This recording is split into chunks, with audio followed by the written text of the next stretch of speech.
Olá, meus amigos, vamos encerrar mais uma lição, a lição número 3, falando sobre Jesus, o Filho Prometido. E como disse o apóstolo Paulo, no livro de Hebreus, capítulo 1, Deus sempre falou com seus filhos, os profetas, sempre nos deu mensagens de paz e de esperança. Mas nesses últimos dias, Ele nos falou através do Filho, através do qual Ele então nos constituiu como herdeiros e então Ele também fez o mundo através de Jesus. Filho Prometido. Adão viu o seu primeiro filho como sendo o filho prometido, mas isso não aconteceu. E desde os dias de Adão até chegar em Jesus, as mães sempre achavam no filho que nascia um filho prometido. Para Davi, Jesus foi prometido como sendo o rei que iria dominar todas as coisas. Para Abraão, foi prometido como o filho da promessa, no qual seriam benditas todas as nações da terra. Para Noé, foi prometido a salvação, e o arco nas nuvens mostrava o domínio de Deus, e depois o sacrifício feito ali com Noé no altar mostrava Jesus como a grande esperança da humanidade. Por isso, Jesus então, no tempo certo, nasceu como o Filho prometido. O apóstolo Paulo mostrou isso aos hebreus, mostrando o domínio que Deus tem de todas as situações e porque era importante que eles, na experiência que estavam tendo de provação e de perda de bens, e perda de prestígio e até de injúria e humilhação, como eles deviam colocar a confiança nesse Deus prometido, que seria o Senhor Jesus Cristo. Por isso, se tornou importante a figura de Jesus como sendo alguém especial na história da humanidade. Deus nos fala através de Jesus, e esse Jesus é que toca em nossas vidas e nos modifica e nos transforma. Quando o escritor Lew Wallace, ele leu a história de Jesus, ele disse, mentira, esse homem não pode ter existido como sendo um Deus. As pessoas estavam enganadas e eu vou provar que esse Jesus, ele era um falso Deus. Então, Lew Wallace resolveu escrever um livro, uma história, uma novela, falando da vida de Jesus e desmascarando Jesus como sendo um falso Deus. Era essa a ideia dele. Quando ele começou a escrever a história, ele montou a história a respeito de um judeu chamado Ben-Hur, que vivera no tempo de Jesus. Mas, quando ele começou a estudar a história de Jesus para contemporizar a novela de Ben-Hur, Lew Wallace começou a descobrir que Jesus era muito mais do que ele havia ouvido. Lendo todos os relatórios e os relatos históricos a respeito de Jesus, Lew Wallace mudou o seu parecer. Ele caiu ajoelhado, crente em Jesus, e ao invés de escrever uma história falando mal de Jesus, ele o reconheceu como Deus.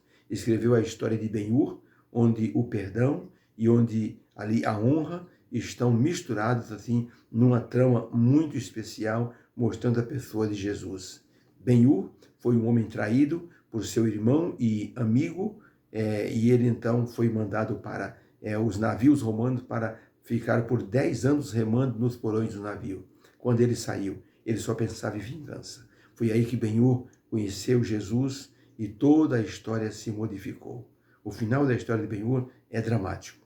Ele, ao invés de matar o irmão, ele exerceu o perdão aprendido com Jesus. Assim, Lew Wallace, ele honrou a figura de Jesus, mostrando aquilo que ele acreditava agora. Jesus transforma a vida, é o Filho prometido, é aquele que pode exaltar-nos diante de Deus. Por isso, Ellen White escreveu no livro Meditações Matinais, na página 16, no ano de 1969, ela escreveu o seguinte: todo aquele que passou da morte para a vida é capaz de confirmar que Jesus é verdadeiro. Pode testificar, necessitava de auxílio e encontrei esse auxílio na pessoa de Jesus. Toda necessidade foi suprida e toda a minha alma foi satisfeita. E agora Jesus é para mim a revelação de Deus. Expressão muito linda a respeito de Jesus, escrita por Ellen White. E mostrando também como nós que somos pessoas transformadas pelo poder de Deus e a qual nós louvamos por essa transformação, nós podemos dizer, Jesus, ele é tudo que eu precisava para assim resolver os problemas de minha vida, físicos, emocionais e espirituais. Por isso, Jesus se tornou o resplendor da glória de Deus, como estudamos essa semana, mostrando-nos o Pai através de suas atitudes, de suas ações, do seu ministério. Por isso, Jesus mostrou que necessidades espirituais, ele é o grande mestre que pode resolver essas necessidades espirituais. O brilho do amor divino nos foi revelado por Jesus. Se havia alguma dúvida do amor divino por todos nós, quando Jesus foi batizado e o Espírito Santo desceu sobre Jesus e uma voz do céu disse: "Este é o meu Filho amado, em quem tenho prazer, a ele ouvi." Na verdade, Deus estava dizendo para toda a humanidade: vocês são meus filhos amados, porque Jesus era o representante de Deus. E por isso, a expressão de Jesus sobre Jesus é uma expressão para nós também. Além de ser o representante de Deus, Jesus era o representante da humanidade ali naquele momento do batismo.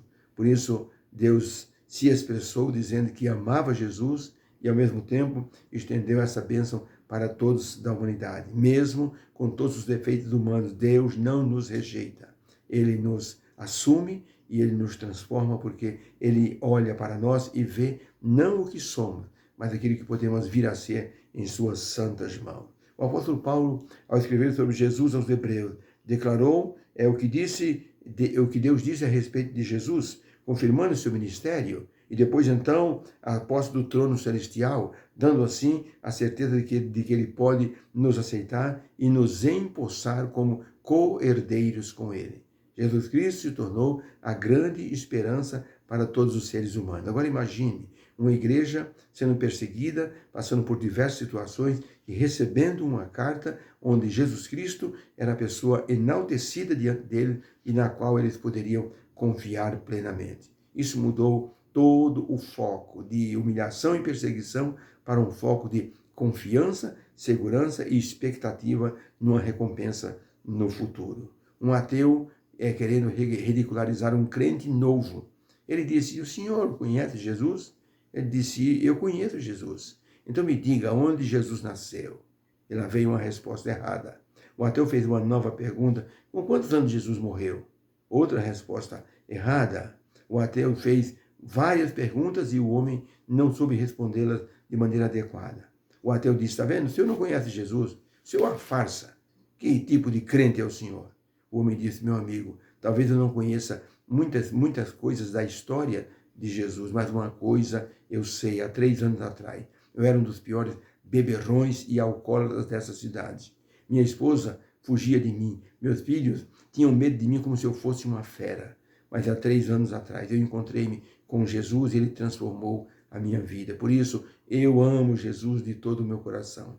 Não sei muita coisa historicamente a respeito de Jesus, mas eu sei na prática que ele pode modificar uma vida como fez comigo. E por isso eu amo e falo dele a todos com quem eu encontro." O ateu abaixou a cabeça, porque ele mesmo tinha grandes e graves problemas, que ninguém até então poderia resolver. E Jesus Cristo poderia tocar naquela vida também. Hoje podemos dizer que Jesus Cristo é a nossa grande esperança. Por isso, fiquemos na paz de ter estudado uma lição falando do Filho prometido, aquele que representou a Deus de maneira plena, aquele que Deus disse: "Eu hoje te gerei", na verdade dizendo: hoje eu te empossei como o grande Deus Salvador ao meu lado. E você vai representar a humanidade, sendo o mediador deles, o intercessor e também sendo o sumo sacerdote. Então, quando você e eu nós pecamos, diante de Deus se apresenta o melhor sumo sacerdote do universo, Jesus Cristo. Ele diz: "Meu Pai, por esse eu morri, por esse eu derramei o meu sangue." E Deus então nos considera como justos por causa de Jesus. Essa é uma bênção da graça que nos alcança de maneira plena. Nós não vencemos quando chegamos na fila de chegada. Nós vencemos a cada dia. Jesus Cristo nos dá vitória a cada dia e esse é o grande triunfo do Evangelho que nos modificou e nos transformou. Deus nos abençoe, que haja uma bênção para você nessa sexta-feira da preparação e que o Santo Sábado possa então nos encontrar com o espírito de adorador diante de Deus. Fica com Deus e vamos orar. Obrigado, Senhor, pela lição dessa semana, falando sobre o Filho prometido. O Senhor nos falou nesses últimos dias através de Jesus e através dele nós encontramos a paz para o nosso coração. Abençoe meus irmãos, dê a paz àquele que está inseguro, com dificuldade, enfrentando problema, que o teu poder possa alcançar a todos, em nome de Jesus. Amém. Fica com Deus, um beijo no coração e tenha então uma feliz sexta-feira e um feliz sábado. Fica com Deus.